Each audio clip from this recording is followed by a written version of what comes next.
हमने सुना है आपके एक मित्र हैं।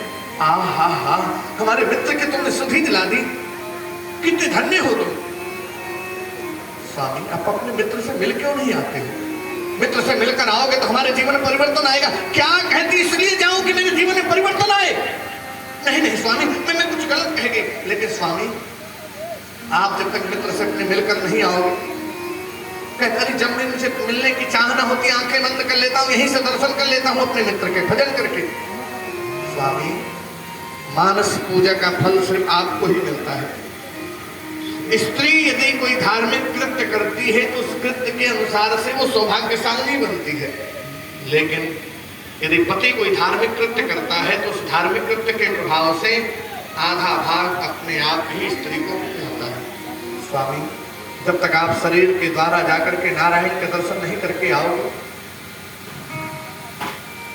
कृष्ण के दर्शन नहीं करके आओगे, तब तक हमारे मनोरथ की पूर्ति कैसे होगी? हमें भी आधा फल कैसे प्राप्त होगा? कैसे जाऊं? क्यों? मेरे पास तो कुछ है भी नहीं। शास्त्र कहता है मित्र के यहाँ जाओ तो कुछ न कुछ लेकर के जाओ, गुरु के यहाँ जाओ कुछ न कुछ लेकर के जाओ, प्रभु के यहाँ जाओ कुछ न कुछ लेकर के जाओ। अब मेरे पास तो कुछ भी नहीं है जो मैं अपने मित्र को ले जाकर के भेंट करूं। सुशीला जी भाग करके 4 दरवाजे पर गए। वो भी कह देते तो लोग लाकर कुंटलों अनाज पलट देते, लेकिन नहीं, 4 मुट्ठी चावल मांगती हैं 4 द्वार से। क्यों? कह करके आज दे दो, मैं फिर दे दूंगी आपको। या चित्वा चतुरो मुष्टि विप्रान पृथक तंडुलान।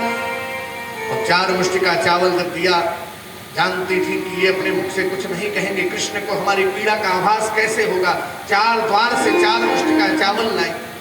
एक समूचा वस्त्र भी नहीं था, कई जगह से फटे थे। एक बार जब कई बार मोड़ा तो जाकर के एक समूचा वस्त्र बना और उसमें चावल को बांध दिया, और बांधने के बाद लेकर के कहा कि ले जाना, और अपने मित्र को देते देते कह देना कि भाभी ने दिया है। आपको अपना सामान देते समय संकोच लगे, कह देना भाभी ने दिया है, ऐसा कह करके दे दिया।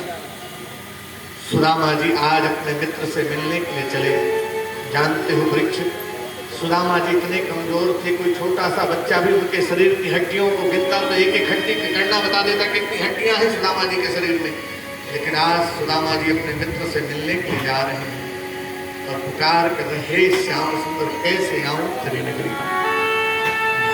श्याम तुझे ढूंढने जाए कहाँ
और विचार करते हैं सुशीला के मन में कैसे विचार आ गए कि मैं जाऊं कृष्ण से कुछ कहूं, उसको क्या मालूम है।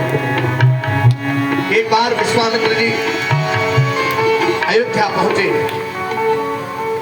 और जब अयोध्या पहुंचे तो लोगों ने उनके बारे में कहा विश्वामित्र महामुनि ज्ञानी, उनको महामुनि ज्ञानी कहा, बसई विपिन शुभ आश्रम जानी।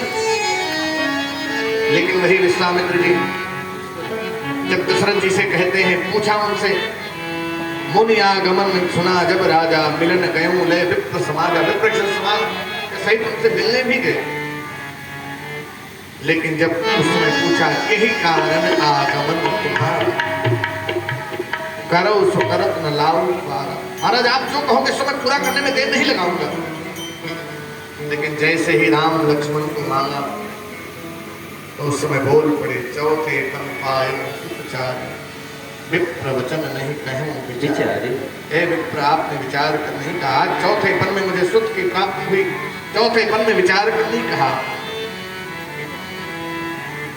तो एक पल ही लगेगा, मैं यदि कुछ याचना कर दूंगा तो कृष्ण को कहने में, जैसे राजा दशरथ महामुनि ज्ञानी थे वो भी, और ऐसे दशरथ जी के द्वारा भी जब स्थिति हो गई महामुनि ज्ञानी विश्वामित्र जी को, जहां पहले विप्र समाज के सहित जाकर स्वागत करते हैं और अंत में उनको भी विप्र कह देते हैं। अच्छा कोई ब्राह्मण कुछ कह दे तो कहे पंडित जी, जहां महाराज गुरु जी सब कहते हैं जैसे कुछ कहा जैसे कहेंगे पंडित जी संभाल कर बोलिए, तुरंत पंडित जी कहने में देर नहीं लगाते हैं। तो यहाँ पर भी मानो यही बात सुदामा जी अपने पत्नी को समझाते हैं, लेकिन सुशीला जी बार बार कहती हैं आप जाओ मिलाओ अपने मित्रों से, आज चलते जा रहे हैं, भूख लगती है, प्यास लगती है, जिंदगी भी अब निराश लगती है। हे द्वारिकाधीश कैसे आऊं तेरी अब नगरी, अब आस भी निराश लगती है। लेकिन चलते चलते गोमती नदी के तट पर पहुंच गए। एक गोमती लखनऊ में बहती है, नैमिषारण्य आदि होते हुए, लेकिन एक गोमती बहती है द्वारिका में। द्वारिका से पहले जो नदी है उस नदी को कहते हैं गोमती नदी। ऐसे गोमती नदी के तट पर पहुंचे, करुणकंदन जैसी स्थिति में भगवान सोचते मैं इस पार से उस पार जाऊं, लेकिन सोचते कैसे इस पार से उस पार जाऊं। सुदामा जी के मन में विचार आया, किनारे बैठे थे इतने में केवट आ गया, बाबा कहाँ जाना है आपको? जी हमें इस पार से उस पार जाना है, लेकिन आप